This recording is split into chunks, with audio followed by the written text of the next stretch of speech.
Brought to you by Agilus Diagnostics.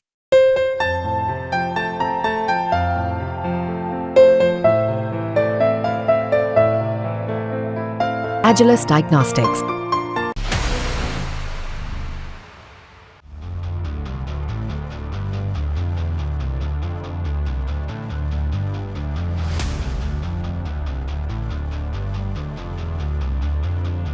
Jammu Kashmir विधानसभा चुनाव को लेकर सभी दल अपनी तैयारियों में जुट गए हैं, लेकिन जिस तरह से जम्मू कश्मीर बीजेपी में उठापटक मची हुई है, उसने हर किसी को हैरान कर दिया है। सबसे पहली एक लिस्ट आई जिसे वापस कर लिया गया, भारी विरोध हुआ।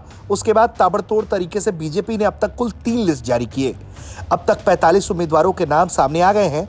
कुल चुनाव 90 सीटों पर होने हैं और देखना है कि बीजेपी क्या 90 सीटों पर चुनाव लड़ेगी। लेकिन इसमें सबसे बड़ी बात यह है कि बीजेपी के जो जम्मू कश्मीर के दिग्गज चेहरे हैं, उनका नाम चुनाव लड़ने के लिए अब तक सामने नहीं आया है, जिसमें निर्मल सिंह से लेकर कविंद्र गुप्ता, शरद शर्मा और प्रदेश पार्टी अध्यक्ष रविंद्र रैना जैसों का नाम है। बात की जाए अगर कविंद्र गुप्ता की, तो वो पूर्व डिप्टी सीएम रह चुके हैं, जम्मू कश्मीर विधानसभा के पूर्व अध्यक्ष रह चुके हैं और वो जम्मू शहर के पूर्व मेयर भी रह चुके हैं। ऐसे में पार्टी ने उनका नाम अब तक ऐलान नहीं किया है। कविंद्र गुप्ता ने साल 2014 में गांधीनगर विधानसभा सीट से जीत हासिल की थी। परिसमन के बाद उनकी सीट बदल गई, वो सीट बाहू हो गई। हालांकि बाहू से अभी तक कोई उम्मीदवार नहीं दिया गया है, लेकिन इनका नाम सामने ना आने को लेकर अभी तक कयास जारी है। बात करें जम्मू कश्मीर बीजेपी के पूर्व अध्यक्ष और सरकार में मंत्री रह चुके शरद शर्मा की, तो पार्टी ने अब तक उनको टिकट नहीं दिया है। शरद शर्मा 2014 में जम्मू पश्चिम विधानसभा सीट से चुनाव जीते थे।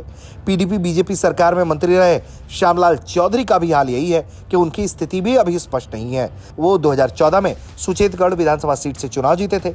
परिसीमन के बाद सुचेतगढ़ एससी आरक्षित सीट हो गया। वहीं बीजेपी के एक और नेता सुखनंदन का भी नाम अब तक साफ नहीं हो पाया है। 2014 में मढ़ विधानसभा सीट से वो चुनाव जीते थे।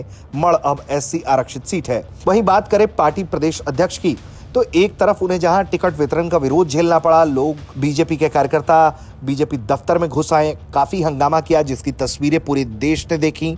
अब तक उनके टिकट पर भी कोई सफाई नहीं दिख रही है। 2014 में उन्होंने राजौरी जिले के नौशेरा विधानसभा सीट से चुनाव जीता था, लेकिन अब तक उनके नाम पर भी मुहर नहीं लगी है। हालांकि खबर यह भी है कि वो नौशेरा से चुनाव नहीं लड़ना चाहते, जबकि पार्टी उन्हें नौशेरा से ही लड़ाना चाहती है। नौशेरा सीट से अभी किसी उम्मीदवार का नाम ऐलान नहीं हुआ है। ऐसे में स्थिति अटकने पर माना यह जा रहा है कि वो चुनाव लड़ने से इनकार भी कर सकते हैं। 90 विधानसभा सीटों के लिए मतदान 3 चरणों में होंगे। 18 सितंबर, 25 सितंबर और 1 अक्टूबर को मतदान होगा और 4 अक्टूबर को नतीजे आएंगे। पहले फेज में 24 सीट, दूसरे फेज में 26 सीट और तीसरे फेज में 40 सीटों पर वोटिंग होगी। ऐसे में बीजेपी एक तरफ जहां गृह कलेश से जूझ रही है, तो दूसरी तरफ एनसी कांग्रेस आपस में गठबंधन करके तेजी से एक दूसरे का साथ निभाते हुए दिख रहे हैं।